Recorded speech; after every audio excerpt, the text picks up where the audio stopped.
कि हमें बहुत सारी जगह पर अलग अलग ब्रोकर्स ने एजेंट्स ने चीट की। फार्मर बेसिक इनपुट को खरीदने के लिए 40 से 50 किलोमीटर ट्रैवल करता है। आपने अर्ली जर्नी में पहले खुद एक फिश फार्म लगाया और वहां पे आपने जो प्रॉब्लम्स फेस करी उसके सोल्यूशन के लिए you went on to create a market place. और more than 2.5 crore fish seed जो है वो बिना किसी ब्रोकर और एजेंट के ऑर्गेनिकली हम लोगों ने सेल करवाया। 2.5 करोड़ ट्रांजेक्शन हमारे हुई और फार्मर्स को घर तक डिलीवरी दे रहे हैं। और अभी हम लोगों को 2 ग्रांट्स भी सैंक्शन हुई है। 40-45 लाख का हमारा ग्रांट सैंक्शन हुआ है। अभी एक मनी कंट्रोल ने एक प्रोग्राम लॉन्च किया था लीप टू यूनिकॉर्न के नाम से। उन्होंने 20 लोगों को शॉर्टलिस्ट किया जिसमें से मांझा एक स्टार्टअप हमारा था। You are jumping to a unicorn. Welcome to my city talks, मेरा शहर मेरा अभिमान। हम हैं गरूरे हिंदुस्तान के हिसार चैप्टर में। कहते हैं हर फेलियर में एक अपॉर्चुनिटी छुपी है और इस बात को आज के हमारे गेस्ट बिल्कुल सार्थक बनाते हैं। तो आइए मिलते हैं शोभित अग्रवाल जी से, जो है फाउंडर मांझा टेक्नोलॉजीज के एक्वा कल्चर मार्केट प्लेस।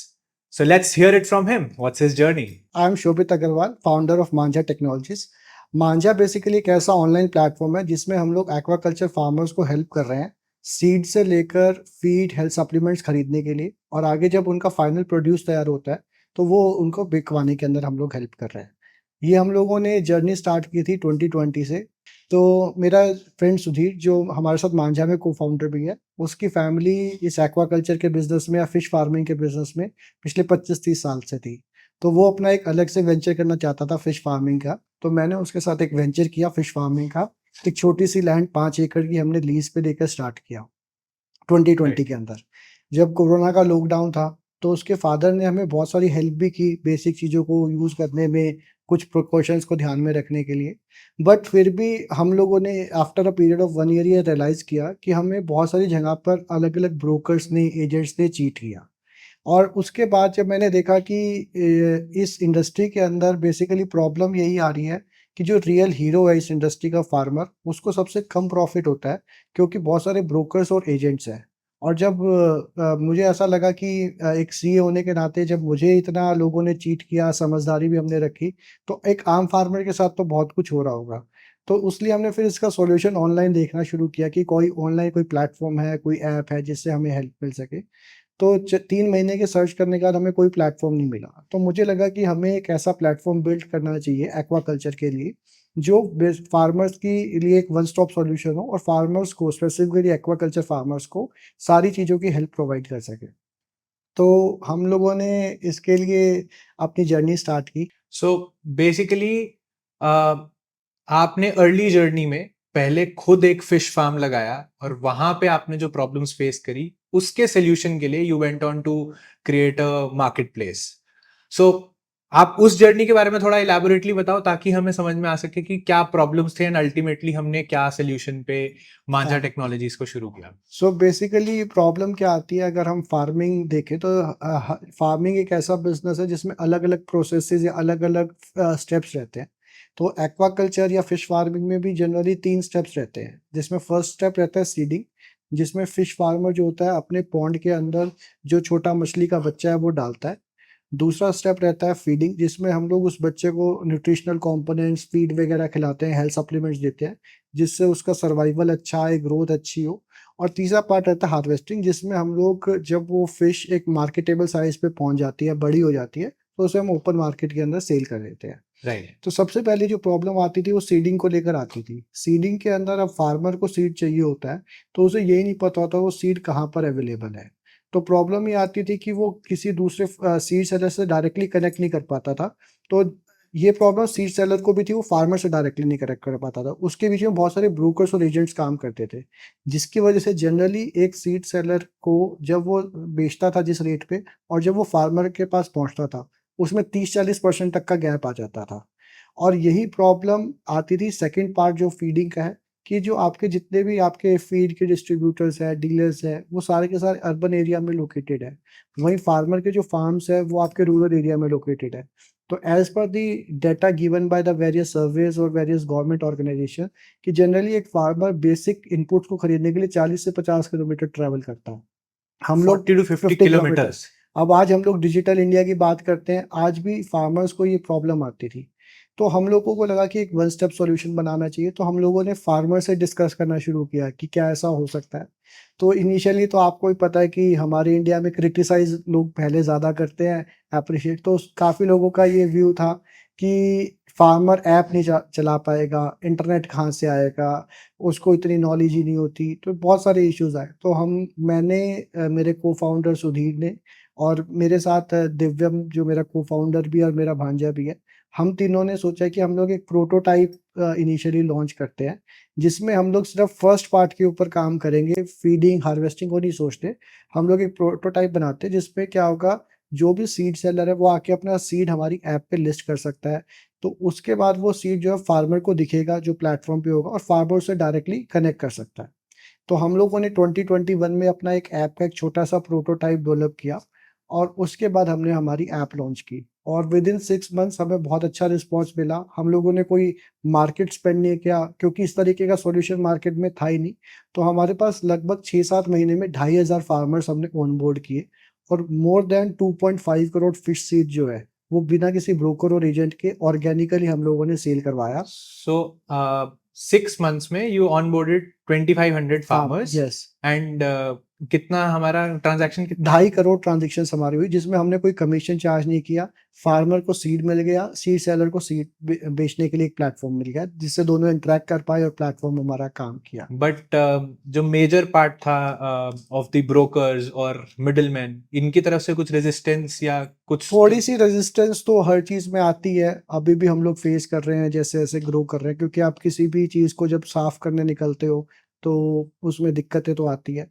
फिर लेटर ऑन हम लोगों ने इसको मांझा को बड़ा करने के लिए जब हमें अच्छा रिस्पॉन्स मिला तो हमारे को-फाउंडर अजमेर सिंह मलिक हैं, जो एक रिनाउंड फिश फार्मर्स हैं, जिनका 30 साल से ज़्यादा का एक्सपीरियंस है। उन्हें हमने अपनी टीम के अंदर ऑन बोर्ड किया। तो he is basically an adviser और जैसे इस इंडस्ट्री के अंदर हम बात करें तो उनके पास बहुत अच्छा एक्सपीरियंस है, बहुत अच्छे कनेक्ट्स हैं, जिसकी वजह से हमें कम गलतियाँ हम लोग कर पाएँ, उसके लिए उन्होंने हमें गाइड करना शुरू किया। फिर फाइनली 2022 में मांझा की जो ऑफ़िशियली जर्नी है, हम सब लोगों ने मिलके स्टार्ट की और अब धीरे-धीरे अब हम लोग लगभग 12,500 फार्मर्स तक पहुँच चुके हैं और इस टाइम पे हम लोग अब feed, health supplement, testing kits ये भी चीज़ें सप्लाई कर रहे हैं और फार्मर्स को घर तक डिलीवरी दे रहे हैं। और ये पूरी मांझा टेक्नोलॉजी या जो आपने ऐप डेवलप करी है वो हिसार में ही करी है? हाँ, ये हिसार में रह के हम लोग आज भी हम हिसार से और हमारे और स्टोर्स भी हमने खोले बट हम लोग हिसार से ही सब कुछ मैनेज कर रहे हैं और अमेजिंग। हाँ, हिसार से ही और ऐसा कुछ भी नहीं होता मुझे लगता है आज टेक्नोलॉजी का ज़माना है, आप कहीं पर भी बैठ के कुछ भी कर सकते हो। जब आज के टाइम लोग वर्क फ्रॉम होम कर रहे हैं, वर्क फ्रॉम माउंटेन्स कर रहे हैं, तो आप हिसार तो बहुत अच्छा शहर है, बहुत बड़ा शहर है, तो आप कुछ भी कर सकते हो। आपकी नेक्स्ट स्टेप ऑफ जर्नी जो अब आप इस समय पर 12,500 फार्मर्स आपके साथ जुड़ चुके हैं, is it only in Haryana और इज इट पैन इंडिया? क्या आपका भी नहीं, डिवाइड ये है? फार्मर्स हमारे ज़्यादातर नॉर्थ इंडिया से बेस्ड हैं, यूपी से हैं, बिहार से है, हरियाणा से है, पंजाब से हैं। इसके अलावा बाकी स्टेट से भी फार्मर्स हमारे पास है। अभी हम लोग जो फीड, हेल्थ सप्लीमेंट्स है, इसकी डिलीवरी तो भले ही 6 स्टेट्स में कर रहे हैं, बट जो सीड का मैं आपको बता रहा था कि जिसके लिए हमने एक लिस्टिंग प्लेटफ़ॉर्म बनाया हुआ है, वो पूरे इंडिया के अंदर फार्मर्स एक-दूसरे से सीड खरीद भी रहे हैं और बेच भी रहे हैं हमारे प्लेटफ़ॉर्म के थ्रू। सो जो ये सीड खरीदने वाला काम है या जो सीड बेच रहा है, वो भी तो एक फार्मर ही होगा या इज इट नहीं, कॉर्पोरेट? नहीं ये हेचरीज़ रहती है बेसिकली एक कह सकते हो फिश ब्रीडिंग फार्म्स रहते हैं। ये आप इसको फार्मर की डेफिनेशन में तो नहीं डाल सकते कि फार्मर का तो काम होता है सीड को लेकर उसको ग्रो आउट तक लेके जाना बड़े तक। लेकिन हेचरी का काम रहता है कि फिशेज़ को ब्रीड कराना, एक हेल्दी सीड प्रोड्यूस करना और उसको मार्केट में देना। राइट। एंड जो उसके बाद आप कह रहे हैं feed and supplements also. Feed is generally जो मैंने सुना है कि हाँ, फीड तो हम नॉर्मल केटल वगैरह भी रखते हैं, बट हेल्थ सप्लीमेंट्स के बारे में थोड़ा सा और। फीड बेसिकली एक्वाकल्चर के अंदर सबसे एसेंशियल कंपोनेंट है और जो फार्मर है उसकी टोटल कॉस्ट का 60-70% सिर्फ फीड ही कंट्रीब्यूट करता है टोटल कल्चर का। और धीरे-धीरे क्या हो रहा है जैसे हमारी लैंड्स बहुत कॉस्टली होती जा रही है, लीज़ रेंट बहुत महँगा होता जा रहा है। जगह हमारे पास छोटी है, तो हर फार्मर इंटेंसिव कल्चर करना चाहता है कि कम जगह में मैं ज़्यादा मछलियाँ प्रोड्यूस कर सकूँ। उसके लिए जो कंपनी के फॉर्मुलेटेड फीड्स है वो यूज़ करना पड़ता है। उसकी वजह से आपको बहुत सारे हेल्थ सप्लीमेंट, जैसे उसको मिनरल्स का सप्लीमेंट्स देने पड़ते हैं, विटामिन्स का सप्लीमेंट देने पड़ते हैं। वाटर को क्लीन करने के लिए बहुत सारे डिसइंफेक्टेंट्स है, सैनिटाइज़र्स है, वो यूज़ करने पड़ते हैं। तो वो सब चीज़ें आपकी हेल्थ सप्लीमेंट्स में सो आई हैव हर्ड दैट आपने बहुत सारे अवार्ड्स भी जीते हैं, सो थोड़ा उसके बारे में बताइए। बेसिकली जर्नी तो बहुत इंटरेस्टिंग रही हमारी, और मैं एक सबसे जो इम्पोर्टेंट रोल कहूँगा कि अगर आपको आज कुछ भी बड़ा करना है तो सबसे इम्पोर्टेंट रोल है आपका टीम बिल्ड करने का। वो मैं कहता हूँ कि हमारी जो, आज मुझसे कोई पूछता है कि मांझा की यूएसपी क्या है, तो मैं कहता हूँ मेरी टीम है। हमारे पास मतलब एक्वाकल्चर फार्मर का एक एक्सपीरियंस भी है 30 साल का। हमारे पास टेक के लिए भी पर्सन है हमारी टीम में। मैं खुद फाइनेंस बैकग्राउंड से हूँ, तो मुझे वो भी नॉलेज है। और सुधीर मेरा जो को-फाउंडर है, वो बेसिकली एक्वाकल्चर फार्मर्स की फैमिली से बिलॉन्ग करता है। तो फार्मर्स को बहुत अच्छे से समझता है, तो वो ऑन ग्राउंड जो हमारी टेक्निकल टीम रहती है, उसके साथ वो बहुत अच्छे से काम कर पाता है। वो सबसे ज़्यादा एक प्लस पॉइंट रहा। और अवार्ड्स तो हम लोगों ने बेसिकली हर शुरू में जब आदमी अपने किसी आइडिया को बड़ा करता है, तो उससे बहुत सारे सेल्फ डाउट्स भी होते रहते हैं कि वो चीज़ें ठीक है। तो हम लोगों ने बहुत जगह पर अप्लाई किया। इसमें मतलब सबसे पहला जो हम लोगों ने जब स्टार्ट किया, तो हमें गुजरात टेक्निकल यूनिवर्सिटी का एक आइडियाथॉन था, जब मांझा बहुत आइडिएशन फेज़ में था, तब हमें उनकी तरफ से फर्स्ट प्राइज़ हम लोगों ने जीता। फिर सेकंडली बिट्स पिलानी का एक कॉन्टेस्ट था, उसके अंदर उन्होंने एग्री ट्रैक में हमें सबसे बेस्ट स्टार्टअप के अवार्ड से हमें दिया। थर्ड अभी हमें रिसेंटली 2 जगह से, एक तो समुन्नति ने एक ऑर्गेनाइज़ेशन है, बैंक एक एनबीएफसी है, तो उसने मैनेज के साथ मिलके एक ऑल इंडिया हर स्टेट से कुछ स्टार्टअप्स को सिलेक्ट किया था that are doing very good. तो उसमें हम लोगों ने हरियाणा को हमने रिप्रेजेंट किया कि हरियाणा की तरफ से हमें बेस्ट स्टार्टअप का अवार्ड अमेजिंग। मिला। और अभी हम लोगों को 2 ग्रांट्स भी सैंक्शन हुई है। एक हमें आरकेपीवाई रफ्तार प्रोग्राम में सैंक्शन हुई है ग्रांट। दूसरा, एक हमें आईसीआईसीआई फाउंडेशन ने अभी सिलेक्ट किया है पैन इंडिया प्रोग्राम्स में, क्योंकि हमारा जो मांझा एक स्टार्टअप जो है, वो सिर्फ़ एक प्रॉफ़िट मोटिव के लिए काम नहीं कर रहा। हम लोग सोशल इम्पैक्ट भी ड्राइव कर रहे हैं on the life of the aquaculture farmers. तो उसके लिए उन लोगों ने हमें अपने टॉप 10 स्टार्टअप में सेलेक्ट किया, और जिसके अंदर हमें grants. Amazing. So if you are comfortable, कितना वैल्यू का ग्रांट अभी तक आपको डिफरेंट ऑर्गेनाइजेशन से लगभग मिल हम चुका? लोग अभी 40-45 लाख का हमारा ग्रांट सैंक्शन हुआ है अभी गवर्नमेंट डिपार्टमेंट से। कुछ अभी और पाइपलाइंस में भी है। इसके साथ-साथ अभी हमने एक इंडीग्राम फाउंडेशन, एक वेंचर फंड है, उससे हमने 25 लाख रुपए रेज़ कर चुके हैं हम लोग ऑलरेडी। और अभी ओके। कुछ हमें आईआईटी से भी कुछ कमिटमेंट्स मिली है, तो बहुत सारी चीज़ें अभी पाइपलाइन में चल भी रही है, जैसे-जैसे हम लोग ग्रो कर रहे हैं। सो रिसेंटली आई हर्ड आप फोर्ब्स में भी लिस्ट हुए हैं, so tell me something about that. अभी एक मनी कंट्रोल ने एक प्रोग्राम लॉन्च किया था लीप टू यूनिकॉर्न के नाम से, जिसमें से पूरे इंडिया से मोर देन 1000 पीपल्स ने अप्लाई किया था, और फाइनली उन्होंने 20 लोगों को शॉर्टलिस्ट किया है, जिसमें से मांझा एक स्टार्टअप हमारा था।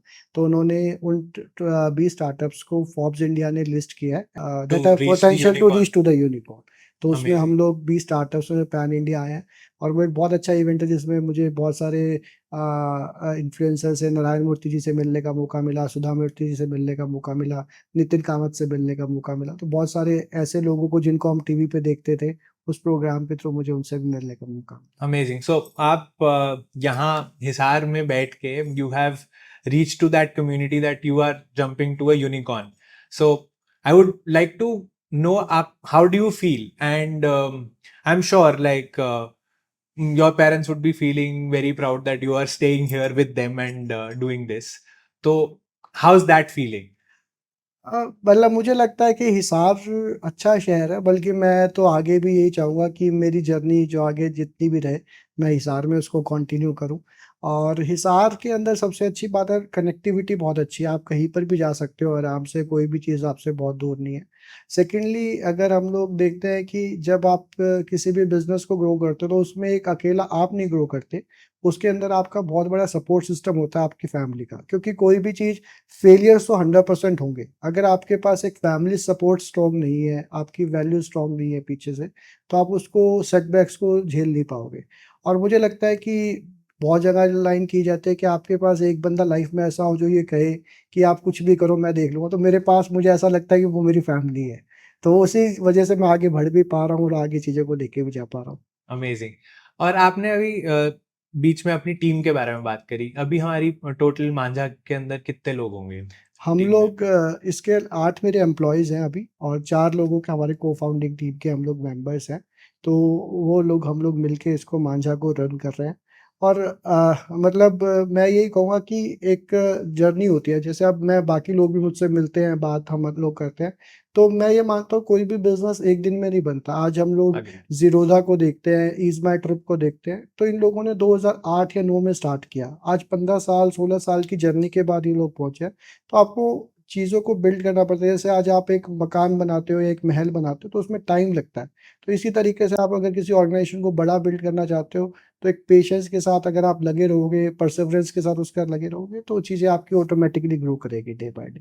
तो you talked about social impact कि आप अभी सोशल इम्पैक्ट भी क्रिएट कर रहे हैं in the aquaculture and with the farmers. तो क्या आप फार्मर्स के साथ कुछ एजुकेशन में, मतलब उनकी एजुकेशन के लिए भी कुछ कर रहे हैं? कुछ उनके डाउट्स हों, कुछ कैसे क्लैरिफाई कर सकते हैं? एक्चुअली क्या है रुद्रेश, मुझे लगता है कि चीज़ें जो आपकी डेवलप होती है जब तक आप पूरी कम्युनिटी को साथ लेके नहीं चलोगे ना तब तक आप उस कम्युनिटी के लिए कुछ बड़ा भी नहीं कर सकते और अपने लिए भी कुछ बड़ा नहीं कर सकते। तो हम लोगों ने जब फर्स्ट डे से जब मांझा को स्टार्ट किया तो हमारा एक क्लियर विजन था कि फार्मर के ऊपर इम्पैक्ट आना चाहिए, उसकी जो एक्टिविटीज़ है वो आसान होनी चाहिए, उसको जो उसका हक का पैसा, उसकी जो प्रॉफिटेबिलिटी है वो मिलनी चाहिए। नो डाउट अभी हमने बहुत थोड़ा सा काम किया उसके ऊपर, लेकिन हमारा जो आगे भी काम है वो उसके ऊपर रहेगा। एजुकेशनल के अंदर हमने हमारी ऐप में आपको 2 बहुत अच्छे फीचर्स मिलेंगे। एक हमने ऐप में फीचर रखा है मत्स्य चर्चा करके, और मत्स्य चर्चा फीचर की खास बात ये है कि किसी फार्मर को कोई भी प्रॉब्लम आती है ड्यूरिंग द फार्मिंग, जैसे उसकी फिशेज़ मर रही है, कोई डिसीज़ आ गया, पानी गंदा हो रहा है, तो वो हमारी ऐप पे पोस्ट उसपे मत्स्य चर्चा पे पोस्ट पे वो कर सकता है। और उसके अंदर सिर्फ हमारी टीम नहीं, जो आपके दूसरे एक्वाकल्चर फार्मर्स हैं, वो भी उसका रिप्लाई करते हैं। तो उसकी फ़ोटोज़ को देखकर, उसकी वीडियो को देख के it's like a mini Facebook of the farmer, जिससे एक सोशल कम्युनिटी लर्निंग आपकी आपस में हो सके।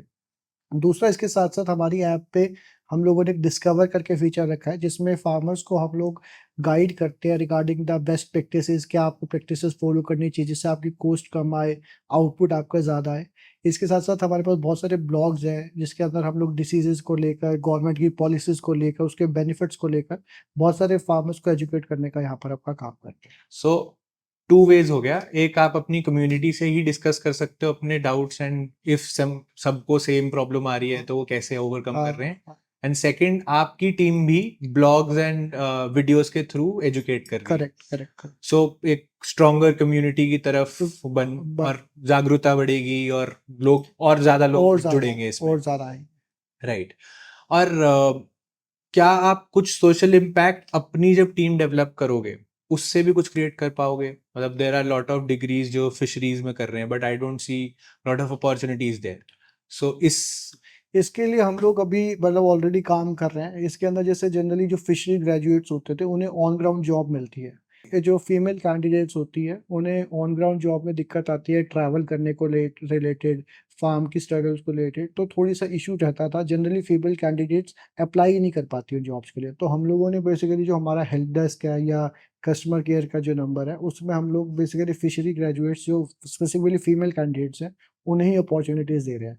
जिसमें जैसे फार्मर कोई प्रॉब्लम आता है, कॉल करना चाहता है, तो हमारे हेल्प डेस्क पे, हेल्प सेंटर पे कॉल कर सकता है और एक फिशरी ग्रेजुएट उसको रिप्लाई करती है। इसमें सिर्फ़ आपको रिप्लाई मिलता है आपकी प्रॉब्लम से रिलेटेड, जैसे आपकी कोई फिशेज़ मर रही है, कोई इश्यू आ रहा है, और साथ के साथ जैसे अगर किसी फार्मर ने कोई प्रोडक्ट खरीदा है, उसको यूज़ करना नहीं आता है, क्योंकि एक्वाकल्चर में प्रॉब्लम क्या है आपकी, आप आज के टाइम कोई भी कल्चर देखो, अगर कोई फार्मर खेती कर रहा है आपकी, तो उसको अपनी फसल सामने दिख रही है। मुर्गा पालन कर रहा है, पशुपालन कर रहा है।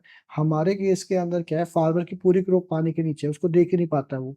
तो उसमें इश्यूज़ या उसमें जो रिस्क है वो और भी ज़्यादा बढ़ जाता है। तो उसमें आपकी एक क्रूशियल और टेक्निकल एडवाइस का बहुत इम्पोर्टेंट रोल है, जो हम लोग अपने हेल्प डेस्क के थ्रू या कस्टमर केयर के नंबर के थ्रू उसको पूरा कराने की कोशिश तो करते हैं। हम एक हेल्प डेस्क भी अभी डेवलप कर रहे हैं। कर मिथ्या चर्चा एक पार्ट हो गया, उसके बाद ब्लॉग्स हो गए, वीडियोस हो गई, देन अब हमारा हेल्प डेस्क भी है, है जिसमें इनसाइड आउट आप सोशल इम्पैक्ट क्रिएट करेंगे to the farmers and to the graduates of fishery. Fisheries. So आप एक स्ट्रॉन्गर टीम भी बना सकते करेक्ट। हो और अपॉर्चुनिटी काफी क्रिएट अपॉर्च्युनिटीज़ करेंगे। काफ़ी क्रिएट हो जाएगी। तो अमेजिंग। इसमें हम लोग आगे ये भी कोशिश कर रहे हैं कि जनरली फार्मर्स को दिक्कत आती है अपनी रीजनल लैंग्वेज के अंदर, तो हम लोग जो कैंडिडेट्स हैं वो अलग-अलग रीजन से पिक करेंगे, जैसे-जैसे जहाँ-जहाँ मांझा एक्सपैंड करेगा, तो उन्हें उस अपनी रीजनल लैंग्वेज में बात करने का भी एक कॉन्फिडेंस और एक ट्रस्ट आएगा, जिससे वो अपनी बात आराम से रख सके और आराम से हमारी बात भी समझ सके। अमेजिंग। सो अभी इस समय पर आपका बिगेस्ट चैलेंज क्या है? मांझा को स्केल करने के थॉट से देखें या अ, आपने बात की कि पहला चैलेंज था लोगों को ऑनबोर्ड करना था, उसके लिए आपने एजुकेशन के थ्रू हुँ। उनको किया। बट अब नेक्स्ट सॉल्यूशन या नेक्स्ट प्रॉब्लम आप क्या फेस कर रहे हो? प्रॉब्लम्स तो जैसे अगर मैं सबसे पहले बात करूँ तो जैसे मतलब मुझे लास्ट ऑलमोस्ट 1.5 साल से मैं बहुत ट्रैवल कर रहा हूँ। तो मुझे सबसे बड़े जो इश्यू आते थे वो एक हमारे यहाँ कम्युनिटी का इश्यू था कि बेसिकली स्टार्टअप इकोसिस्टम नहीं है हमारे यहाँ पे। तो हम लोग चाहते हैं कि लोगों का एक थॉट प्रोसेस डेवलप हो उस तरीके से, वो एक चीज़ है। क्योंकि बहुत सारी प्रॉब्लम्स सिर्फ़ आपस में डिस्कस करने से सॉल्व हो जाती है। वो एक फाउंडर ही दूसरे फाउंडर को गाइड कर सकता है, वो आपको किसी बुक्स में नहीं मिलेगी कि भाई ये प्रॉब्लम है, इसका सॉल्यूशन कैसे मिले। जैसे मैं आपको छोटा-सा एग्ज़ाम्पल दूँ अगर अभी तक मेरी जर्नी में, तो जब हमने स्टार्ट किया डिलीवरीज़ देना, तो फार्मर हमारा गाँव में रहता है, तो इनिशियली बहुत लॉजिस्टिक के चैलेंजेज़ आए। तो धीरे-धीरे उन सब चीज़ों को सॉर्ट आउट किया कि बाकी लोग कैसे लॉजिस्टिक चैलेंजेज़ को टैकल कर रहे हैं। तो एक तो इश्यू यही है। सेकंडली जो इश्यू हम लोगों को अभी मांझा को लेकर स्पेसिफिकली आ रहा है, वो आ रहा है इसको स्केल अप करने में, ऑपरेशंस को बढ़ाने में, अलग दूसरी-दूसरी स्टेट्स के अंदर हम इसको आगे बढ़ाना चाहते हैं। उन सब चीज़ों को लेके हमारा थोड़ा-सा इश्यू आ रहा है। तो उसके लिए हम लोग अभी काम कर रहे हैं और कोशिश कर रहे हैं कि किसी न किसी अच्छे मेंटर्स के थ्रू, किसी न किसी अच्छे फाउंडर के थ्रू हमें गाइडेंस मिले, ताकि हम लोग इसको ईज़िली स्केल अप कर सकें। सो हिसार के अंदर एक बैक वेंचर्स करके एक कम्युनिटी है जो इस lot of founders and mentors are together और एक स्टार्टअप इकोसिस्टम बनाने की एक पहल है। हुँ। आपको उस हाँ, बारे मैंने में अभी उसके बारे में जस्ट सुना है कुछ दिन पहले कि बैक बेंचेस, और मैं चाहूँगा कि इस तरीके की कम्युनिटी डेवलप हो और उसमें मैं भी कहीं न कहीं कंट्रीब्यूट कर सकूँ। क्योंकि जो लास्ट ईयर 2 साल की जर्नी रही, मैंने मतलब अलग-अलग स्टेट्स में, अलग-अलग जगह के पास ट्रैवल किया। तो आज अगर हम लोग देखते हैं सबसे ज़्यादा स्टार्टअप्स बैंगलोर में क्यों हैं? क्योंकि बैंगलोर में एक इकोसिस्टम डेवलप हुआ। आप अगर हैदराबाद की बात करोगे, और दूसरा मैं ये मानता हूँ कि अगर हम लोग देखें कि जो फाउंडर्स ऑलरेडी एस्टैब्लिश्ड है आज मार्केट के अंदर, उनके थॉट प्रोसेस में और आज हिसार का कोई बच्चा है, उसके थॉट प्रोसेस में कोई फ़र्क नहीं है। सिर्फ़ फ़र्क है उस विज़न को बड़ा करके देखने का कि भई मैं वो चीज़ अचीव कर सकता हूँ।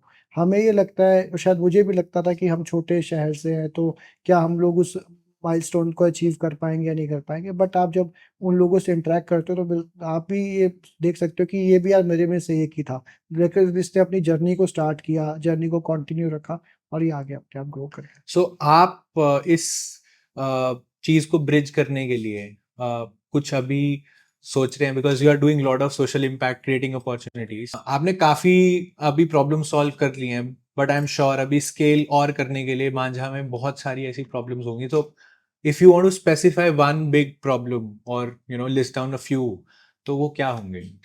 अगर मैं मांझा को स्केल करने की बात करता हूँ तो जैसे मुझे इनिशियली तो बहुत सारी प्रॉब्लम्स थी, छोटी-छोटी चीज़ों को लेकर लॉजिस्टिक चैलेंजेस थे, डिलीवरी चैलेंजेस थे, टैलेंट एक्वायर करने का चैलेंज था।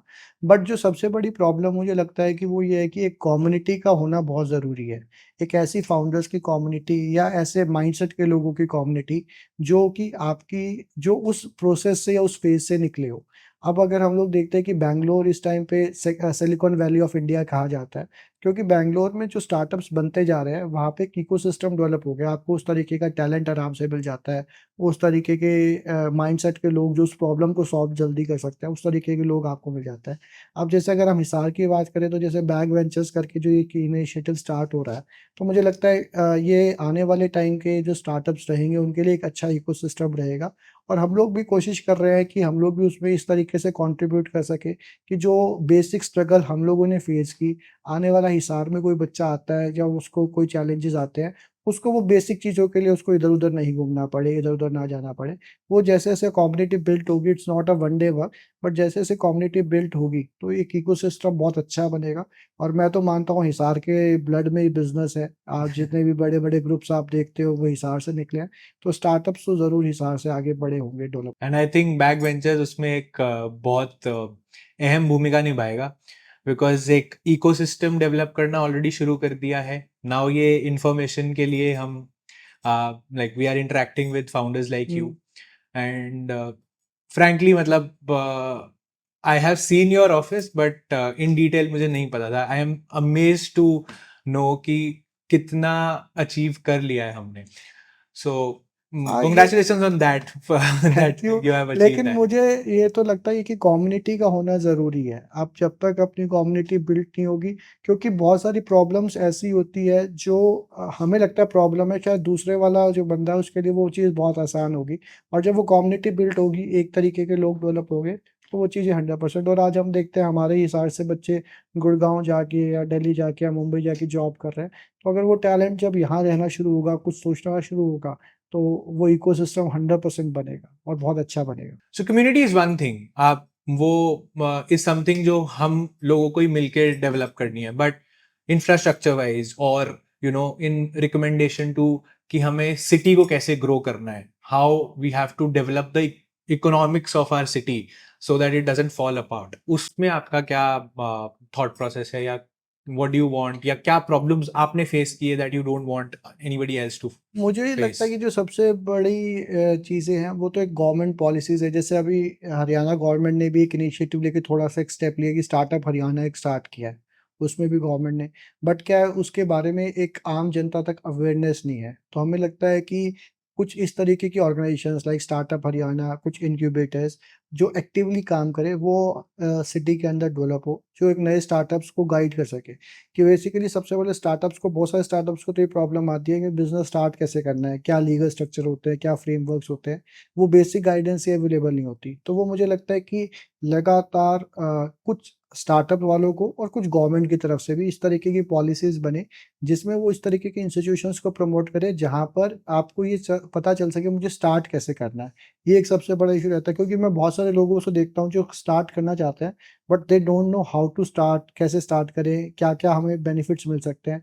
क्योंकि शुरू के टाइम में आपको बहुत सारे प्रेशर्स आते हैं। क्या आप अपना कोई जॉब छोड़ के आ रहे हो, तो आपके पास एक स्टेबल सोर्स ऑफ इनकम नहीं होता, आपके पास कोई कैपिटल की अवेलेबिलिटी नहीं होती। तो अभी कैपिटल की अवेलेबिलिटी बहुत सारी जगह से है, बट हमें ये नहीं पता वो लेनी कहाँ से है, कैसे मुझे मिल सकती है। तो उस तरीके की नॉलेज, उस तरीके के रिसोर्सेज़ अवेलेबल होंगे, तो एक नए बिगिनर को वो अट्रैक्ट भी करेगा। जैसे अब हम लोग देखते हैं शार्क टैंक लोगों ने देखा, लोग बहुत अट्रैक्ट हुए। तो क्या उस तरीके से बिज़नेसेस तो पहले भी हो रहे थे, बट शार्क टैंक ने एक फाइनेंशियल लिटरेसी देने का काम किया। तो अगर गवर्नमेंट इस तरीके से कुछ पॉलिसी बिल्ड करे, जैसे अभी मैं गुजरात था तो मुझे पता चला कि गवर्नमेंट ऑफ गुजरात ने वहाँ स्टार्टअप स्टूडेंट पॉलिसी बनाई है, कि कोई एक स्टूडेंट अपना स्टार्टअप करना चाहता है, तो गवर्नमेंट उसे 5 लाख रुपए, 10 लाख रुपए शुरू में दे रही है कि गुजरात का स्टूडेंट अपना स्टार्टअप कर सके। और उस पॉलिसी की जो सबसे अच्छी खास बात लगी वो ये है, सिर्फ आप स्टूडेंट हो अभी ये ज़रूरी नहीं है। आप गुजरात के किसी स्कूल में पढ़ते थे, आपने किसी कारणवश अपनी पढ़ाई छोड़ दी, आप ड्रॉप आउट हो स्कूल से और फिर आपके पास कोई अच्छा आइडिया है, तो they are also funding it. तो इस तरीके की इनिशिएटिव्स गवर्नमेंट से, प्राइवेट इन्वेस्टर से और एक आस-पास के लोगों से जो स्टार्टअप फाउंडर्स, उन सबसे चाहिएगा, तभी हम लोग इस चीज़ को आगे बढ़ा पाएँगे और डेवलप कर पाएँगे। सो इंफ्रास्ट्रक्चर वाइज एक इंक्यूबेटर अगर हमारे शहर में होगा तो हम उसका और बेनिफिट ले पाएंगे। हाँ। एंड पॉलिसी लेवल पे we need to look into startup Haryana की आपने बात करी, वो that needs to flow in the audience और इन जनरल पब्लिक दैट ऐसा कुछ एग्जिस्ट कर रहा करता है। है। और some policies related to students maybe, but it depends on कैसा। अब वो मतलब हम लोग देख सकते हैं हमारी शहर की क्या ज़रूरतें हैं, किस तरीके के लोग आ रहे हैं। तो एक पॉलिसीज़ रहें जिसमें, क्योंकि गवर्नमेंट की बहुत सारी स्कीम्स ऐसी हैं, जिसके बारे में हमें अवेयरनेस ही नहीं है कि इस तरीके की स्कीम्स हो सकती है। और अवेयरनेस ना होने की वजह से हम लोग फर्स्ट स्टेप ही नहीं ले पाते कि भई मैं ये स्टेप ले लूँ, तो मुझे ये सपोर्ट मिल जाएगा। तो अगर इस तरीके का कोई इनक्यूबेटर होगा, जो सारी पॉलिसीज़ को बहुत आसानी से रख सके, आसानी से उनके बेनिफिट्स को अवेल करवा सके। तो वो एक प्लस पॉइंट रहेगा एक फर्स्ट स्टेप लेने के लिए, क्योंकि आप लोगों को पहला स्टेप देने में ये दिक्कत आती है कि स्टार्ट कहाँ से करना है। तो एक इंक्यूबेटर का एक बहुत इंपॉर्टेंट रोल है। अब हम लोग देखते हैं कि यूएसए में सिलिकॉन वैली डेवलप हुई, तो वो भी बेसिकली इंक्यूबेटर्स थे, एक इकोसिस्टम बनता गया और हमारी कंट्री के अंदर तो आइडियाज़ बहुत बढ़िया। और इंडिया की जो सबसे अच्छी बात क्या है कि इतनी बड़ी मार्केट आपके पास अवेलेबल है फर्स्ट डे से। और अब तो ये टाइम यंगस्टर्स का यंगिस्तान है, we are the youngest country in the world. तो मुझे लगता है कि धीरे-धीरे चीज़ें अगर हमारा इकोसिस्टम डेवलप होगा, तो नए यंगस्टर्स इसके अंदर आएँगे और चीज़ों को आगे बढ़ाएँगे। So as a founder of Manjha आप नेक्स्ट इसकी ग्रोथ भी हिसार से ही देखते हो? हिसार से तो हम लोग जुड़े हुए हैं, हिसार से रहेगी। और लेकिन हम लोग आगे एक्सपैंड करने के लिए अपने कुछ फिज़िकल आउटलेट्स अलग-अलग जगह पे भी लेके आएँगे under the franchisee model as well as some outlets will be owned by the company.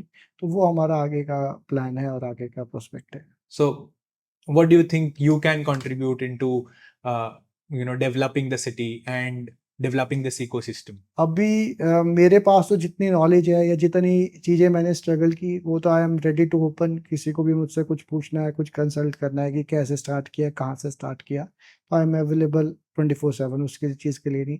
और अगर ऐसी कोई कम्युनिटी बिल्ड हो रही है, जैसे बैक बेंचर्स की हम लोग बात करते हैं, तो हम लोग उसमें मेरे लायक जो भी कंट्रीब्यूशन होगा financially with the involvement of time, मैं हर तरीके से कंट्रीब्यूट करने के। आपने काफी वक्त बिताया है हिसार में, तो जो हमारी हिसार से बाहर की जनता है, उसके लिए कुछ ऐसे पॉइंट्स या कुछ एक ऐसी जगहें जो आप बहुत ज्यादा चेरिश करते हो घूमना? हिसार में तो बहुत सारी जगहें हैं अच्छी। अगर हम लोग बात करें तो जिंदल टावर अपने आप में एक ऐसी जगह है जहाँ पे आपको पूरा सिटी व्यू मिलता है, बहुत अच्छा है जिसको आप चेरिश कर सकते हो। हिसार में बहुत अच्छे-अच्छे खाने की चीज़ें आपको बहुत आराम से मिल जाएगी, वो बहुत अच्छी है। आई थिंक हिसार एक बहुत अच्छा ब्लेंड है ऑफ सिटी व्यू एंड आपका जो आउटस्कर्ट व्यू होता है, ग्रीनरी भी बहुत अच्छी है। हाँ, लाइक यू सेड कि ड्राइव पे जाना है अगर आपको, तो बहुत एक तो कंफर्टेबल ड्राइव हो ड्राइव हो सकती सकती है। है। आप बहुत अच्छे व्यूज, सनसेट्स आप इंजॉय कर सकते हो। अगर आप थोड़ा सा ही आउटस्कर्ट्स पे जाते हो तो बहुत अच्छे अच्छे फील्ड्स के साथ व्यू ले सकते हो। जिंदल टावर से इनफैक्ट आप पूरा डिवाइड देख सकते हो, हाँ, सिटी का सिटी का। और पूरी ग्रीनरी का। So that's a very amazing blend about Hisar. Hisar में there are lot of friends of mind जो भी नया बिजनेस सोच रहे हैं करने की। So what is your recommendation, कैसे, किस टाइप की फील्ड में वेंचर आउट करना चाहिए उनको? बेसिकली जो बिज़नेसेस बने हैं, तो बिज़नेस का मतलब क्या होता है, आप किसी न किसी प्रॉब्लम को सॉल्व कर रहे हो। तो वो तो आपको देखना पड़ेगा, आप आस-पास देखोगे तो आपको बहुत सारी प्रॉब्लम्स मिल जाएगी, जिसको हमें सॉल्व करना है। जैसे मैं आपको एक छोटा-सा एग्ज़ाम्पल के देके बोलूँ, आज के टाइम पे हम लोग देखते हैं सीवेज क्लीनिंग की ही है। तो आज भी हम लोग देखते हैं हमारे यहाँ पे मैनुअली हो रहा है, और आज आप देखोगे बहुत सारे स्टार्टअप्स हैं जो सीवेज क्लीनिंग के ऊपर काम कर रहे हैं, जिसमें ऑटोमेटिक रोबोट्स जो है वो सीवेज क्लीनिंग भी करते हैं, और गवर्नमेंट भी चाह रही है इस तरीके के इनिशिएटिव्स आगे आएँ। इसी तरीके से हम लोग बात करें तो आप देखते हैं पब्लिक टॉयलेट्स की अवेलेबिलिटी है, ईज़ी टू एक्सेस है, ईज़ी टू यूज़ है, वो भी हिसार में उतनी अच्छी नहीं है। तो वो अगर उस चीज़ के ऊपर वो काम करे, तो ऐसे बहुत सारे स्टार्टअप्स हैं, ऐसी बहुत सारी प्रॉब्लम्स हैं सोशली भी आप जिसको टैकल कर सकते हो और उससे आप अपना बिज़नेस कर सकते हो। मैंने भी जो अपना बिज़नेस क्रिएट किया, वो प्रॉब्लम से क्रिएट किया, जो प्रॉब्लम मैंने फेस की। तो मुझे लगता है कि आप अगर किसी प्रॉब्लम को देखते हो अपने आस-पास और उसको सॉल्व करोगे, उसमें बिज़नेस ढूँढ लोगे तो बहुत अच्छा है। अमेजिंग। सो आई थिंक ये एक बढ़ता शहर जो हमारा है और जो हम एक पूरी कम्युनिटी बना रहे हैं, उसके अंदर भी ये दो बहुत इंपॉर्टेंट पॉइंट्स हैं या प्रॉब्लम्स हैं जो हमें सॉल्व करने की तरफ सोचना चाहिए। कि एक public toilets and public health care की तरफ थोड़ा ध्यान देना, एंड दूसरा अगेन आपने कहा कि अभी भी हम ह्यूमन स्कैवेंजिंग करा रहे हैं, उसको हम ऑटोमेटिकली रोबोटिकली कर कर सकते सकते हैं। हैं। So great business ideas and great problems to focus on, because अगर हम इस पूरे शहर को एक नेक्स्ट लेवल पे ले जाने की तैयारी कर रहे हैं तो we need to start thinking in those lines. आपने मेंशन किया था कि हिसार की कनेक्टिविटी बहुत अच्छी है, आपको कहीं पे भी जाना है, you are well connected. And आपने सेकंड फेज में डिस्कस किया कि लॉजिस्टिक्स एक बड़ा चैलेंज है आपके बिजनेस में, बड़ा चैलेंज कह लो, एक बड़ी प्रॉब्लम है जो आप सॉल्व कर रहे हो। सो अब हिसार में एक एयरपोर्ट आने वाला है, तो उसकी वजह से एक पूरा इकोसिस्टम डेवलप हो रहा है। क्या आपको लगता है that will benefit your business 100% अगर आज हम लोग देखते हैं कि जितनी भी डेवलप्ड कंट्रीज़ है, वो डेवलप्ड इसी वजह से उनकी कनेक्टिविटी, कम्युनिकेशन फैसिलिटीज़ इंफ्रास्ट्रक्चर बहुत अच्छा है और जैसे-जैसे हिसार में अगर ये एयरपोर्ट आता है, तो हमारी जो कनेक्टिविटी बाकी सिटीज़ से है, बाकी एरिया से, वो और भी ज़्यादा इम्प्रूव होगी और नो डाउट उससे हर एक को फ़ायदा मिलेगा। और दूसरा हम लोग काम किस लिए कर रहे हैं? हमारे स्टैंडर्ड ऑफ लिविंग को इम्प्रोवाइज़ करने के लिए, आम लोगों के लिए। तो मुझे लगता है कि जो आम आदमी है, उसका भी जो स्टैंडर्ड ऑफ लिविंग है, वो इम्प्रोवाइज़ होगा टाइम के साथ-साथ, जब ये इंफ्रास्ट्रक्चर डेवलप होगा। हिसार के बारे में हम बात करते हैं, एजुकेशन हब भी है यहाँ पे, हमारे यहाँ पे बहुत बड़ी-बड़ी यूनिवर्सिटीज़ हैं और उसके साथ-साथ बहुत सारी और अपॉर्च्युनिटीज़ हैं। आप उस पे थोड़ा-सा कमेंट करना चाहेंगे? लाइक कल्चर है, there are smaller groups of theatre जो बहुत अच्छा एक्सपोज़र, एक होलसम होलिस्टिक डेवलपमेंट दे रहा है, तो व्हाट इज़ योर से ऑन दैट? वो तो बहुत अच्छा है ही हिसार में फर्स्ट डे से मैंने आपको शुरुआत में भी बोला कि हिसार एक ऐसा नहीं है कि छोटा शहर है, हिसार एक ऐसा शहर है जिसके अंदर सारी चीज़ें जो आपको एक अच्छी ज़िंदगी जीने के लिए चाहिए, चाहे वो एजुकेशन है, चाहे वो मेडिकल फैसिलिटीज़ है, वो सारी अच्छी अवेलेबल है और दूसरा क्या है हम लोग देख रहे हैं कि हिसार के अंदर हम लोग मतलब जितना मैंने अभी तक जाना है कि हिसार के जो लोग हैं वो भी इस शहर को आगे बढ़ाने के लिए, ग्रो करने के लिए अब जैसे हम लोग देखते हैं कि एक हिसार में ग्रुप बना हुआ है हमारा प्यार हिसार करके, वो रोड्स को साफ कर रहा है, आपकी जो वॉल्स है उसके अंदर अच्छी पेंटिंग कर रहा है। वो एक बहुत अच्छा इनिशिएटिव है और सब लोग जिसका जैसे-जैसे जो-जो कंट्रीब्यूशन हो सकता है, कुछ लोग पार्क्स को अच्छा रख रहे हैं, कुछ लोग रोड्स को अच्छा रख रहे हैं, कुछ लोग आपकी वॉल्स को अच्छा रख रहे हैं, पब्लिक वॉल्स को। तो हर बंदा अपने आप में कंट्रीब्यूट कर रहा है और उसी से हमारा हिसार चमक रहा है। हिसार वासियों के लिए आपका कोई मैसेज या जो एक बडिंग स्टार्टअप्स हैं, आपने प्रॉब्लम्स तो बता दी हैं जो वो सॉल्व कर सकते हैं, बट एक final message, closing note for everyone. बस मैं सबको यही कहना चाहूँगा जो अपना स्टार्टअप करना चाहते हैं या बिज़नेस करना चाहते हैं, कि ज़रूरी है कि आप अपना विज़न बड़ा रखो और उस विज़न के लिए पेशेंटली लगे रहो। अगर आप पेशेंटली लगे रहते हो, तो टाइम के साथ-साथ आपकी सब चीज़ें अच्छी होंगी, 100% होंगी। Life is a circle and आज के पॉडकास्ट में भी हमने पूरा सर्कल कंप्लीट कर लिया है। वी स्टार्टेड विद कि प्रॉब्लम्स और फेलियर से एक अपॉर्चुनिटी बनती है और उसी से हम सक्सेस पाते हैं। हम फिर मिलेंगे अगले एपिसोड में एक नई दिलचस्प कहानी के साथ। This is Rudresh Batra signing off.